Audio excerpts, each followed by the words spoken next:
welcome everybody here. This is a very, very special moment in the history of the center, of this building, to have really two of the very, very important people in the founding of this, the center and the whole enterprise, and the kind of bringing a different kind of visibility to public service at Stanford. And so we had advertised that Catherine Milton would be here, and we had asked Don Kennedy to come, but weren't sure until he walked in the door that he was going to be here. So this is an added surprise bonus for all of us. I found from the panels, the historical panels upstairs, found this great picture. Here they are, I don't know when this was, 20 years ago or something, the two of them. I appear to have had hair. I look like a mother of two kids. Yes. So, standing on the steps of Owen House, which used to be over there, which is now back there. No, it's not gone. It's just moved back there, which was where the center began, its first home. And so Don was president of the university at the time, and we always talk about the kind of the beginnings of the center. I just gave a presentation at Northwestern last week about the center, and kind of trace back to a graduation speech that Don gave in 1983. We're really talking about, I think, countering the image of students as self-centered and careerist, and really sort of what we talk about as sort of a call to arms to universities to provide opportunities and structures to get students engaged. I think he was saying it's not that students are selfish and don't want to do this, but institutions really need to give some structure to that and help them do that. And so Don can correct me when he starts talking.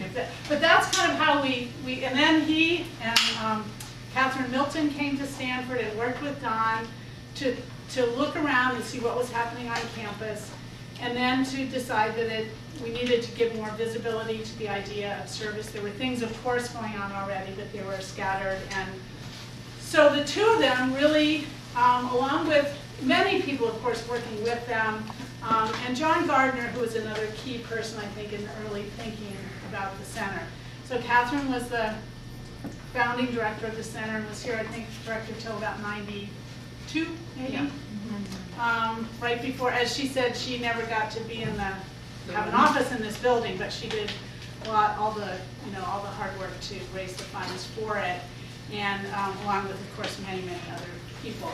So, and then Catherine went on she was appointed by George Bush the Elder to be the first executive director of the corporation. No, that was, it was the Commission on National and Community Service, and then by President Clinton to be the vice president of the Corporation for National and Community Service, and which Catherine was involved in the founding of AmeriCorps and many other national programs. So not only here at Stanford, but both she and Don was really instrumental in the founding of the Campus Compact, one of the three founding presidents. It was, it was the three of them that had this idea, and now there's like over 1,000 members.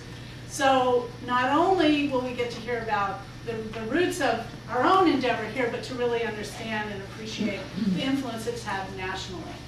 So I thought, just to remember John Gardner, I wanted to read just a quote from him that happened on the day of the groundbreaking of the building that we're in now, which was in 1992. And he said, "When a society achieves greatness, you may be sure that its rise was fueled by the enthusiastic willingness of men and women to put their energies at the disposal of worthy common purposes. That willingness has not been strongly manifested in recent years. But the students are lively evidence that a new spirit is stirring. They have the courage and indomitability that build civilizations. They're not afraid of the future because they plan to shape the future. So, this is a great day. We are breaking ground for a building that will house a dream. It will glow from within. Tell the contractor to forget the electrical system. This building will never be without light. On second thought, let's keep the electrical system for the computers and the soft drink machines. The spirit will warm our hearts, but it won't cool our drinks." So with that, I'm going to just turn it over to them. We've had a theme on the staff this year here of telling stories, and really trying to get more in touch with all of our stories and our roots. So I will just turn it over to the two of them. I know some of you may need to leave, just get up and leave if you need to, but take it away. Thanks very much for coming. Thank you. And I'm going to start and tell a little bit of sort of try to make 2 or 3 points and then turn it over to Don. And we'll go back and forth and hopefully have time for questions from all of you. Well, it's interesting that with the John Gardner quote, because one of the first points I wanted to make was that when we started this, I think we had a dream, but we didn't have a plan. We had a dream of that something could change and that it was possible to do something, but it was very, honestly, it was quite vague at first. I remember, and I met Don back in DC. We were, actually, this is for the students, or actually all of you, we were working on opposite sides of an issue. I was in Treasury Department working on regulating alcoholic beverages, and he was at FDA trying to tell Treasury what we should do. We didn't like being told what to do, but in fact he was right. Which was warning labels for pregnant women. And that's how we met, and that's how I ended up actually coming out here once Don was president. And I think that the very, very beginning, and I can speak for myself, that I had a gut that there was a way of really trying to change the world, was really sort of where I was coming from, and using Stanford and working with the students as an institution, as a place to sort of bring about changes that needed to happen. Most all of you were too young to remember what it was like back in those days when it was when Reagan was president and there wasn't a lot of idealism around. So we started off, and I think the first thing that happened is we had a little article that appeared in the campus report saying that I had been appointed as special assistant to Don Kennedy to look into the feasibility of doing some service. And the very day that happened, I was in Owen House with a very small office with 1 student assistant. We suddenly had the phones ringing off the hook, and we had close to 30, 40 students sort of lining up, how can I help, and community people. I mean, it's just like boom. And I can remember like, oh, wow. And it never let up from that moment, and we were bursting at the seams within a matter of weeks, and sort of trying to take over most of Owen House from the very beginning. There were lots of other offices there, so it was a little hard. But I think that within the first few months that we had tapped into something, and I give John lots of credit for this. There was something very special that people really wanted to make a difference, and they wanted to get involved. So I think my first point is, like, we didn't have a plan, but we had a dream. And the second was that we really made an effort to learn from others. I remember we had some meetings where we had graduate students and said, tell us about what you did at your schools when you were undergraduates that made a difference. And I remember, we got some good ideas there.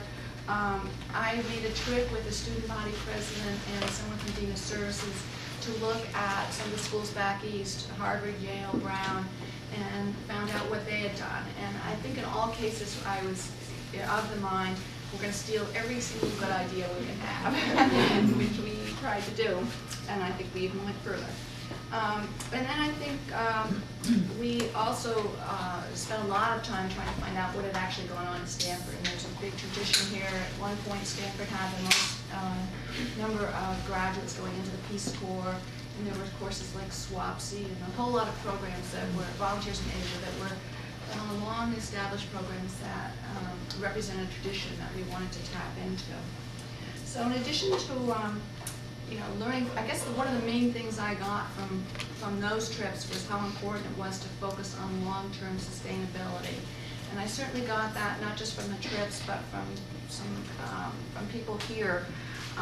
One of the best pieces of advice I got was from Ray Bicchetti, who's probably most of you don't know who he is, but he used to be head of planning, and he sat me down once when I was putting together the budget and said that ideally we should try to have a budget that had 1/3 from the university, 1/3 from endowment, and 1/3 from soft money. And that was sort of the goal that, and the model that was in my mind, that we wanted to be part of the university, but we wanted to, nurture that entrepreneurial spirit to make sure that the soft money would come if we did creative things. And we wanted to have endowment. Another thing that happened in the early days is there was another student, Nazir Amid, who's gone on to do other great things. And Nazir was working for a consulting firm that helped people to think through sort of where you wanted to be in the long run and what were all the dangers if you didn't get there. And he did a sort of seminar for us, and I remember we were asked to sort of say, what were all the bad things that could possibly happen? We were supposed to brainstorm, and somebody said, well, John Kennedy could leave. And then someone else said that I would leave, and I went, well, Don Kennedy would never leave, and I'm never, you know, it was just sort of, that could never happen, and I realized, oh my God, right, that really could happen. And it was right at that moment that I said, okay, we gotta get a building, we gotta get real estate, we gotta get an endowment. And I became totally obsessed with trying to do those things.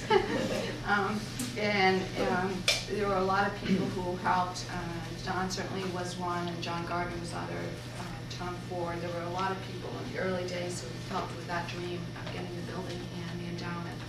The other thing in terms of long-term institutionalization that we realized how important was faculty involvement.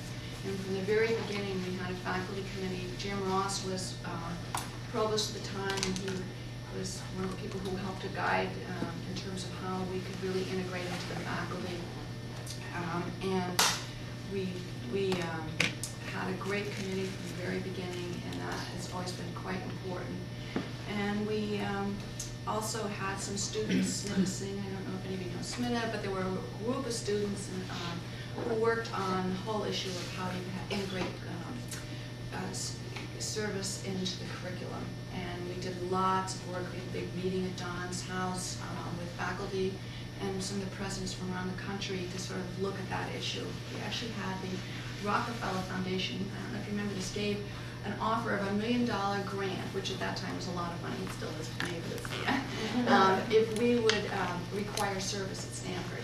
And it was pretty tempting, and we had a lot of faculty involved in a full, almost 2-day meeting with students and faculty and others to sort of consider the pros and cons.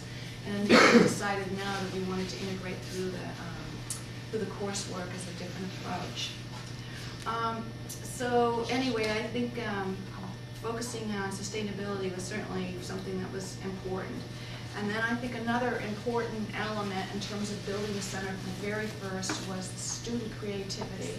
And if there's anything I feel personally that I was good at and loved and feel strongly about, was encouraging the entrepreneurial spirit of students.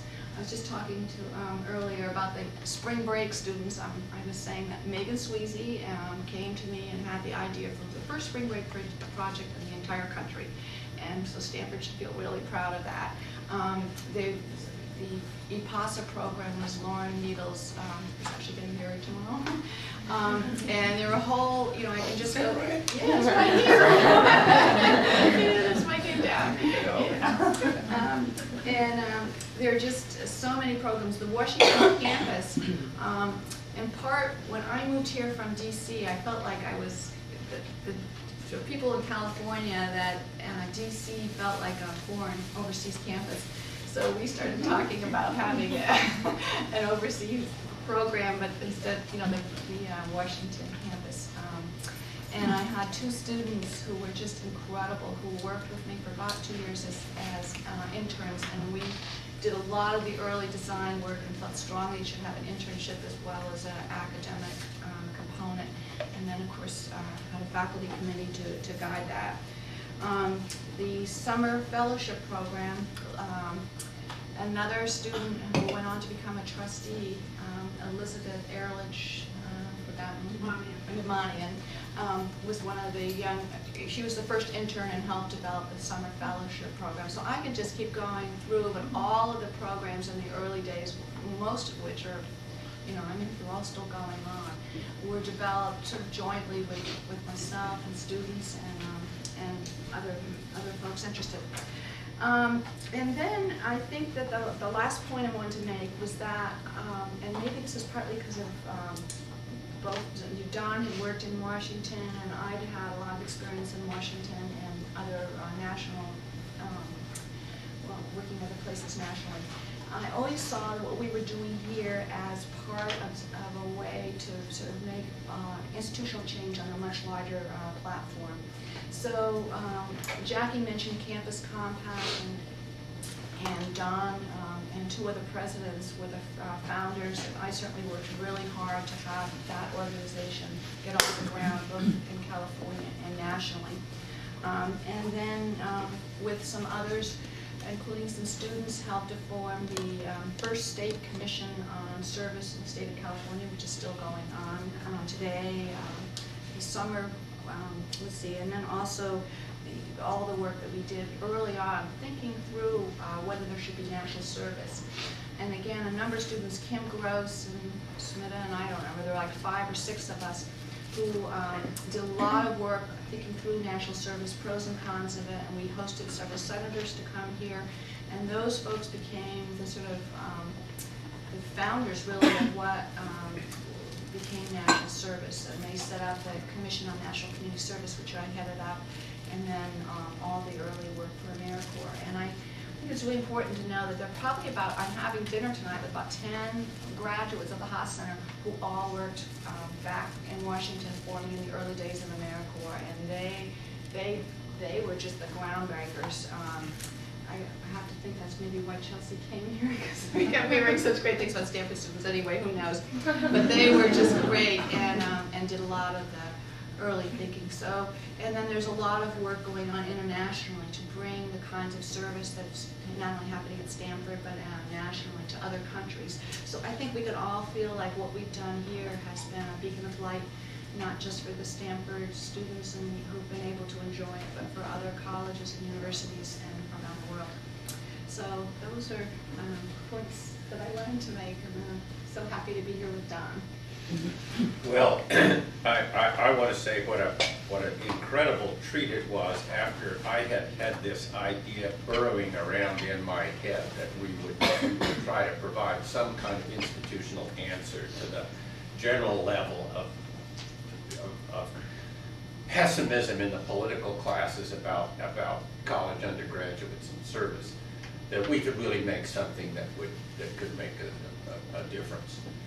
And when I discovered that Catherine was coming out here because her late husband was at that time going to be associate dean for administration at the law school, and I said, oh, I knew him, and I knew her because of what had happened with Treasury about alcohol beverage labeling. I didn't think that those guys were ever going to fall over until she started pushing her boss that this was not really an unreasonable proposition. I mean, it might be a good thing if we had a little warning label that reduced the incidence of fetal alcohol syndrome in the United States.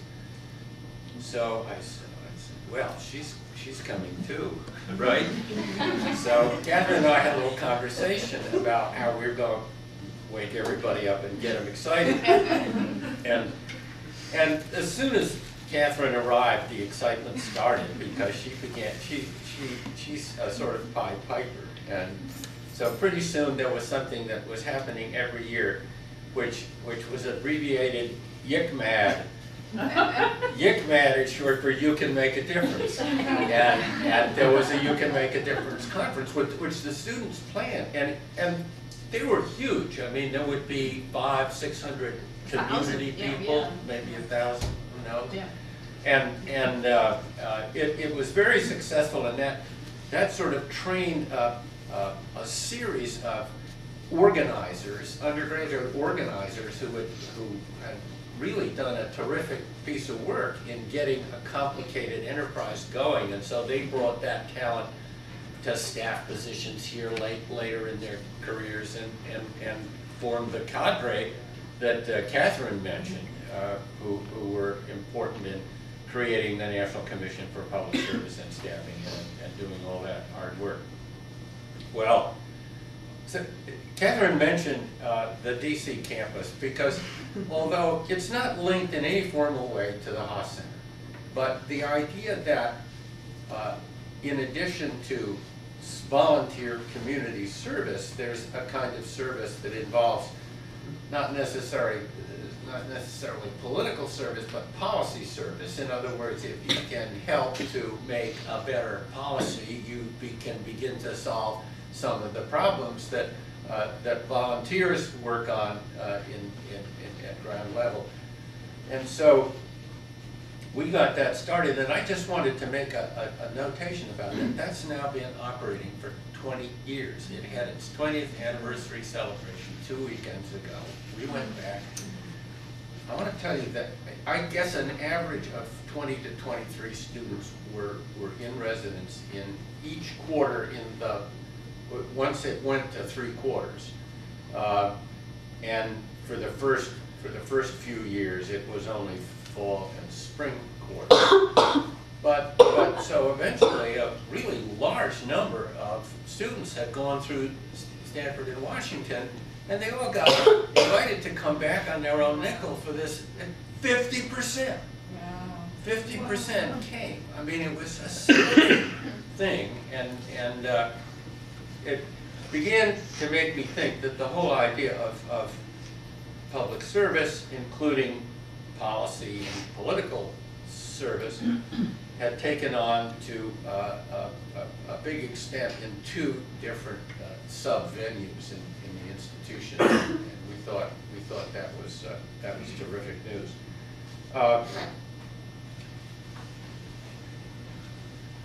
Catherine mentioned the importance of service learning, and she started that integration with faculty that would begin to bring some kinds of volunteer service into the academic curriculum, so that if a group of students were working on some problem in the field, helping to solve it through volunteer service, they would come back and might be challenged to answer the question, how do we create policies to prevent the sort of thing that we've been helping out with our hands?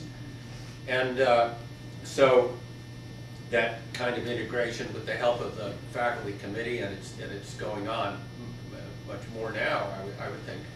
But the first sort of nationally available book on this was done by your successor, Tim Stanton, and that is still the book about how you integrate volunteer service into a curriculum. And of course, you see successful examples of it here through the writing program and many others. We've eventually, Owen House became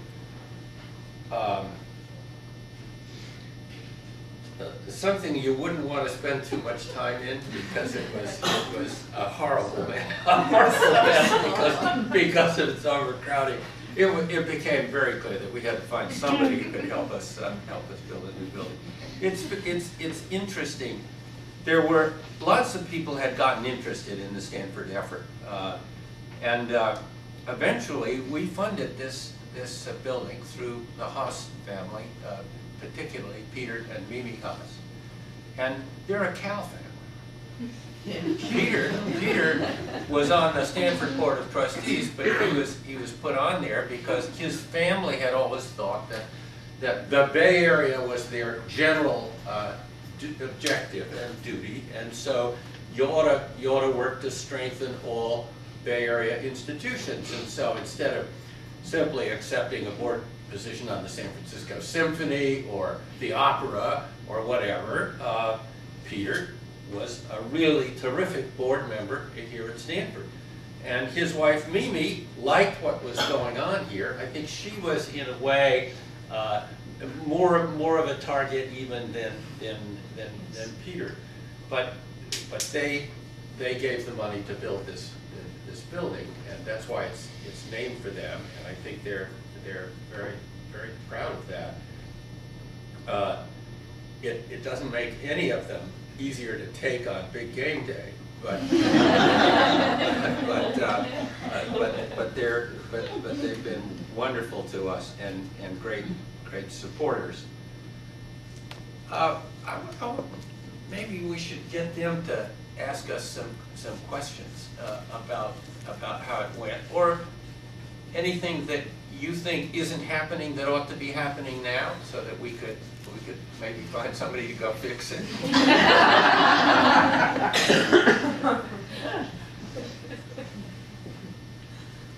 Were there threats along the way? Threats? Yeah. No, I don't think so. Every once in a while, I think some administrators came to regard the Haas Center as a kind of hotbed of political activism, views that might support matters in which the administration was involved in the wrong side. Of course, that never happened while I was president, because we could never do anything that's not true at all. Not true at all. I was probably assaulted several times by groups of students, from maybe some of them from the Haas Center, who were sitting in my office. But yeah, there were certainly moments at which administrators would feel, well, is it good to have this much encouragement of that kind of activity? To which the answer almost all the time was sure, it is good, and you take a little. You have to undertake a little harassment if you're going to do something really worthwhile, and you can have support people with all kinds of different views, political views about what ought to be happening, views about the community they live in, and saying, you're not doing enough to make good things happen. So that's part of opening things up. I think the other threat was sometimes maybe more mundane, but fundraising. In the early days, I think the development office was like, we weren't part of the priorities. Yes. And yet we were out there, doing our thing. And I will say, like with Mimi Haas, we had the John Gardner Fellowship, and we had dinner at your house. And Mimi and Peter had funded the fellowship in the beginning, and they met some of the fellows in the early days, and they liked it, and I think that was in part what persuaded them, and I think the development office was going like, but you don't have priorities to raise the money. But we managed to do it. Yeah, they like to issue hunting licenses. Yes, and we didn't have we were unlicensed. We were some of the time. That's right. Yes. To both of you guys, what about what you know about what we do now here at the Haas Center and program-wise or aspects of our work? I mean, what's most exciting to you now to see?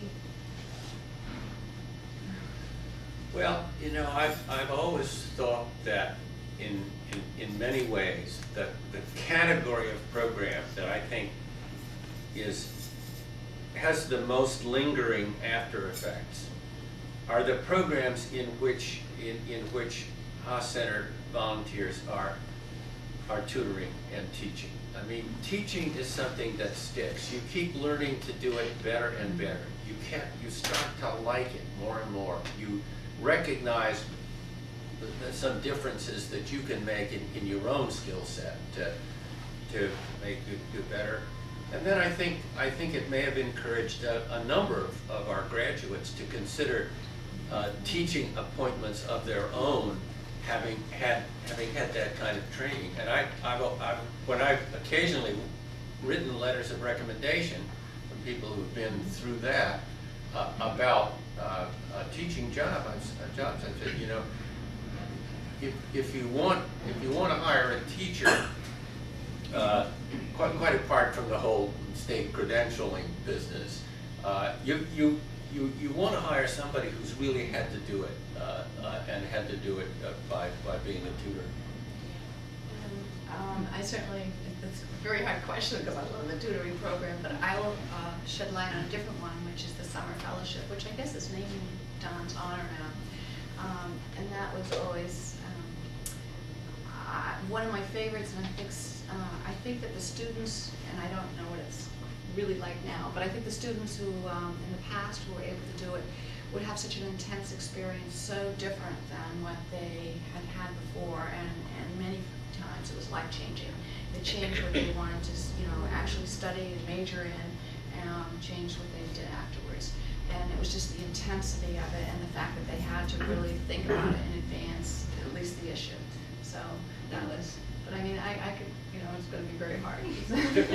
those are wonderful experiences, and I get letters because some person I suspect makes them right. I don't want to indicate to you that the effect and impact of the letters is because they've been encouraged, because they're really interesting. It's quite clear that the people who get into writing them find good things to say, and I love getting them.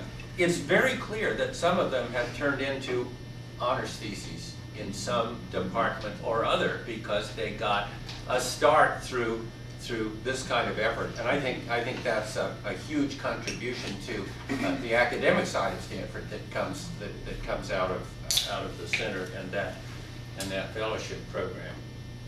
I just got a wonderful book of photographs taken by a Haas Center student who had gone around in Oklahoma visiting old townships that had been primarily black African American townships, and they're very moving photographs. I mean, you think of it, you see things that you just didn't know about, and beautifully imaged.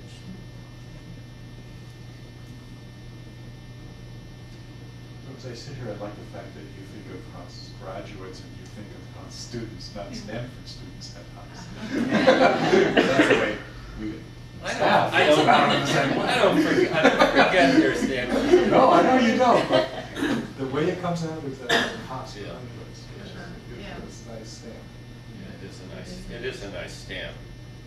Well, it you know, in a different sector, in a different age cohort, I know an awful lot of people who are CEOs or human resource managers or whatever they are, who are in the process of making a selection for some interesting, maybe important position, and they say, what's the most interesting resume line I can see that I see in these things?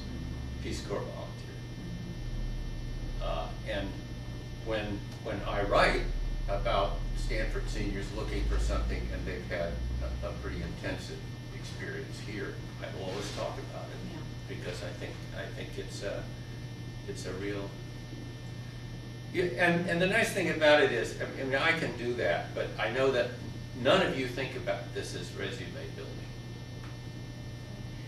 And it's interesting, I might add that in my job when I was running AmeriCorps, or even with Save the Children, which I did afterwards, I'd be in national meetings, and there would be somebody come up to me and say, I was in the Haas Center, and they would be running a program. I mean, head of the Cleveland Foundation, I mean, all over the country. When I go to meetings, there'd be people who had gone through the Haas program and they were now in very responsible jobs, and that always was a great feeling. So you're taking over. Who else has a comment? Who else has a question? Can you talk about what it was like to try to get service learning courses and working sort of in the academic, curriculum? How you went about that? How did that all start? What was your strategy? I wasn't a big player in that. The faculty committee did a lot of it. I think there were some very quick uptakes that were pretty easy. The writing program was eager and interested in doing this. There may be current experiences that are more helpful than the historical ones. You were involved early on.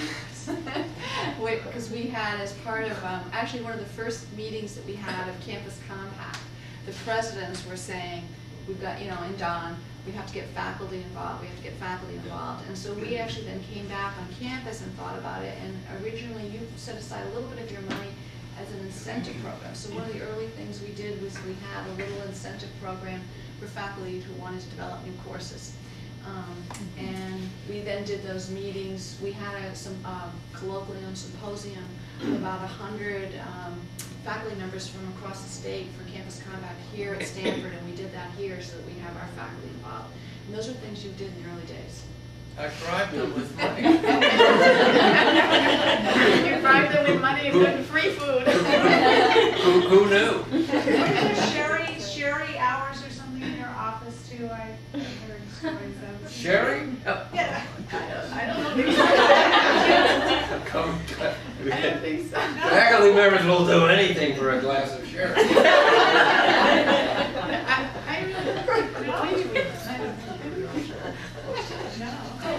Maybe. Go ahead and say it any place. You want. I'd kind of like it to get around.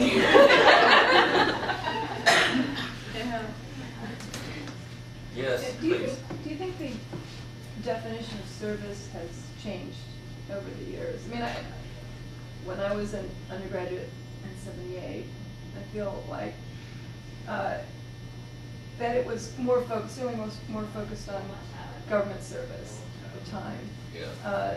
Maybe less so now. But I just wondered if you noticed it, or did some try to do something about it, or. I think it's eddied back and forth. Let me share my feelings about it with you. And see, there have been times when I would characterize the student cohort here at any particular time as very much interested in community and volunteer service, and with respect to policy and political service as something that they weren't interested in. I do think that was true for a period of time. In fact, I think one of the reasons for pushing for Stanford in Washington was to rebalance that a little bit. I wouldn't say how it is for people now. My sense is that people see both kinds of service as service, and that their own personal predilections are often more for one than the other, but it has to do more with their own comfort zone than others. I think some people are turned off the kind of public service that involves being on a Hill staff or being in a federal agency or whatever, as entering a place where political polarization and edginess is the degree of resulting edginess is more than they like to be around. On the other hand, if you're a community activist trying to change structures so that people are helped, you can find yourself in politically tense situations, and so it's not possible to avoid them in either, I suspect. You know, I might say that in the early days, there was a lot of tension between those working on policy and those working on service. Stanford and government students were quite involved, and many of them tended to be more conservative than some of the other students. And we actually had to work at it with retreats, and I'm sure Jackie worked on this. I mean, there was a lot of tension between the students not talking to each other and sort of looking down on what the others were doing. So that was actually one reason I personally felt really strongly that the center should have policy as well as service, and that students ideally should be able to experience both. Because if you care about homelessness, well, it's great that you go out and work in a shelter, but then it's also good if you go back and have some understanding of what the policy aspects were.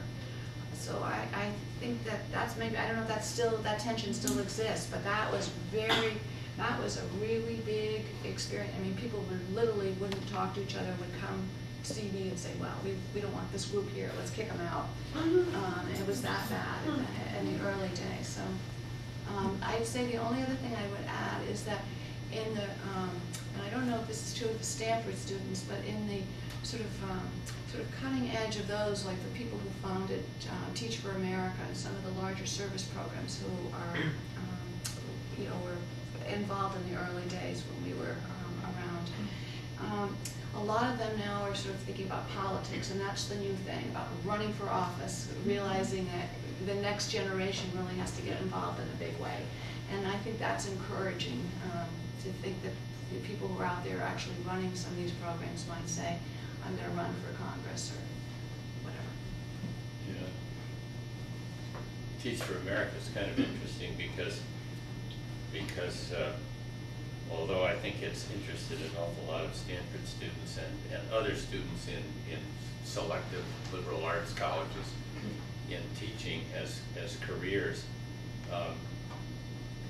you can hear a bad, you don't have to go far on the School of Education here to hear a bad word about Teach for America, and I think that's kind of unfortunate. I think it is, and actually I went to their big fundraising banquet they had in New York a couple of years ago, and the star student the person who spoke at the banquet was a Stanford graduate. She just graduated.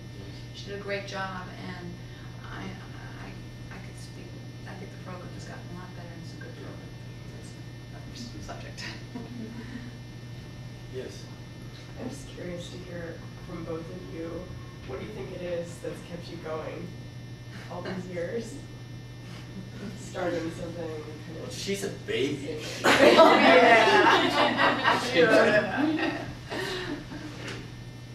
I don't know, just, I mean, there's so much life around here and so much left to do. I've been spending a week a month in Washington the last 7 years because I'm editor of Science, and it's just I don't know how anybody can get bored. It's just too much to life, especially when the people around you are young. I mean, that's enormously helpful. Yeah, I think. Because it's exhausting. I think being in touch with younger people and being involved in issues that you care about and having friends, and sort of all the sort of trite but true things that I think keep you involved. And as I say, for me, it is great to hear from former students who will call and ask for, can I have a reference? They never go away, do they? No. All your former students have lifetime warranties. Haven't heard from you in a while. Yeah.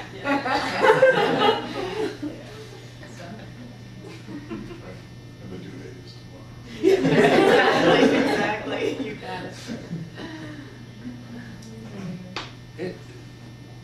And some of the recommendations these days, Gabe, you know all about this because you deal with this. There are now business school applications that you have to do it all electronically, and you have to send upload and send an electronic signature.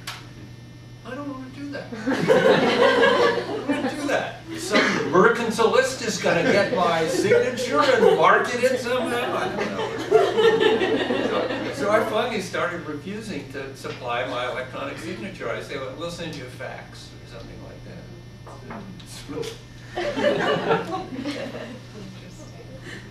Should have endorsed a check somewhere.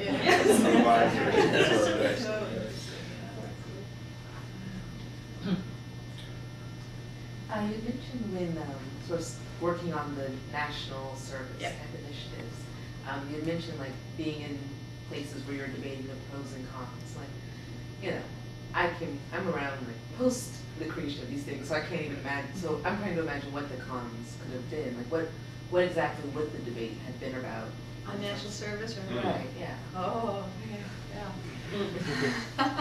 Well, I think the biggest argument, I think first of all, when the idea was sort of first put out there, it was a new idea, somewhat the same way this was, and it's like, we haven't done it before, so we don't need it. And we have the Peace Corps, and we have the Army, so that's all we need. But I think money, we don't need another big government program. There was certainly another argument that was against it. And that it's hard to do, which certainly is true. But I think the biggest, was sort of apathy, like we don't need this. Why do we need this? So in the early days, I mean, to get even, the reason that the commission was set up by the first President Bush was as a way of sort of testing and to see whether in fact it did make any sense. And so we had money to go out and do model programs, which actually then eventually did become AmeriCorps. And I think that the media, even in the early days, I think the media wasn't, it just wasn't, it was something that people just didn't think was needed, and why do we need to pay volunteers? I heard that so many times. And so the argument, you know, I mean, I could give you the answer, but it was like the same way you reason that you need people to go out and otherwise you're just going to have rich people doing it. Yeah, exactly. So there was a lot of both apathy and controversy, but partly because of political deals that were worked out with President Bush over the points of light. It did get funded, and then when Clinton got in, it got really institutionalized.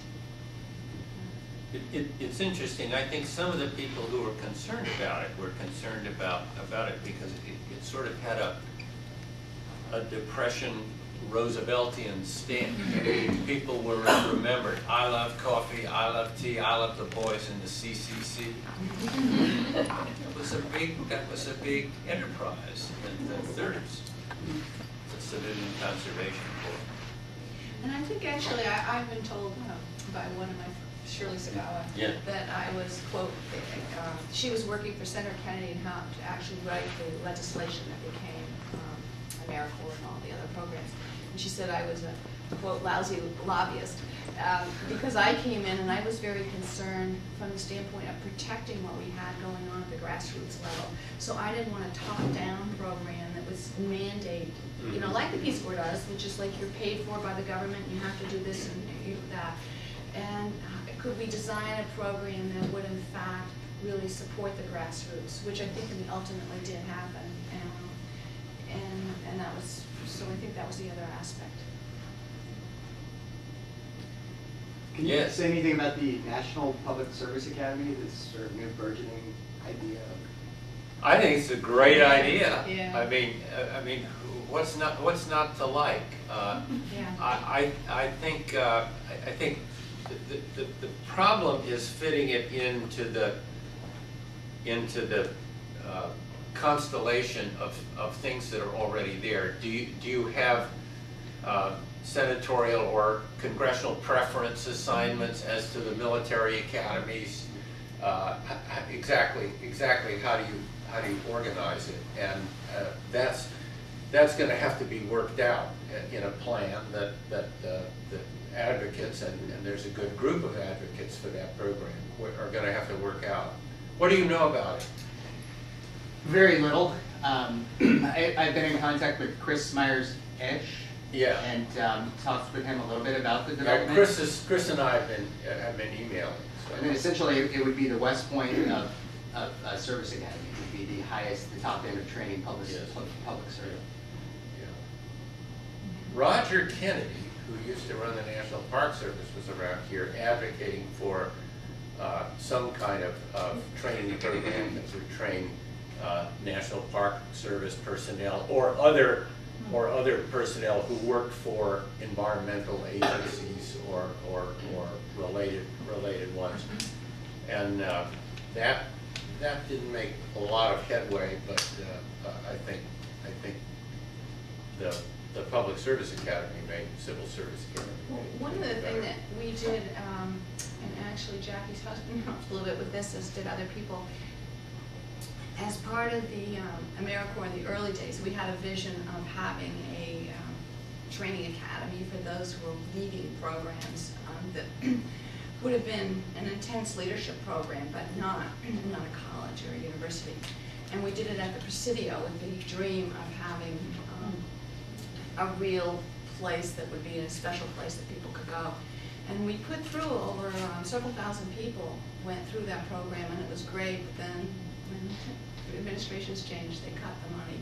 But I saw the evaluations of the people who went through that program, and think that that's sort of another approach that could be taken that's slightly different, because I'm all for the Service Academy, but I also think, well, you can get a service education at Stanford and a lot of other places. So that the bigger need may be at a different point in people's life, sort of more like a graduate kind of thing. But I don't know. So, but I think it's great to have that on the dialogue. I heard it in one of the debates. It's like, yes. Do you, maybe before we end, you could each share, when you think back over the time at the Haas Center, like, just pick a moment or something that really sticks with you that for some reason just was special or captures the spirit or something. I'm sure there's many, but just. Well, I really remember some of the students who got fired up and did great leadership jobs on the first couple of You Can Make a Difference conferences. Sarah von der Lip, later on Smitta, Yeah. and they were just people with extraordinary energy and a wonderful capacity for working with other students, not in a top-down leadership role, but a really good capacity for mobilizing other people to a common venture. And I'm so impressed. I had never seen people in that number who had that capacity for leadership. It's incredible. And I would actually say the first You Can Make a Difference conference where we had actually John Gardner as the keynote speaker, and we had Walter Haas and David Geyer, head of Save the Children. We had and we didn't know whether anybody would come. I mean, it's like the first time I just started working here, and we had this conference, and I think we had not only did people come, there was such energy. And I remember that Don turned to me and sort of said, I think we have something that's going to last. I mean, it was, I think that was the first time that we realized that we had tapped into something that was really big and had real legs to it. So I want to be conscious of the time. This is a wonderful discussion. One of the things that I enjoy in my job is that if you seek out a career in which you want to be of service and you want to change the world usually returns the favor and changes you in very nice ways. And those are the kinds of things that we hope to have here, obviously, is how do we provide service that changes who we are and what we do. And I think you gave us some very good examples.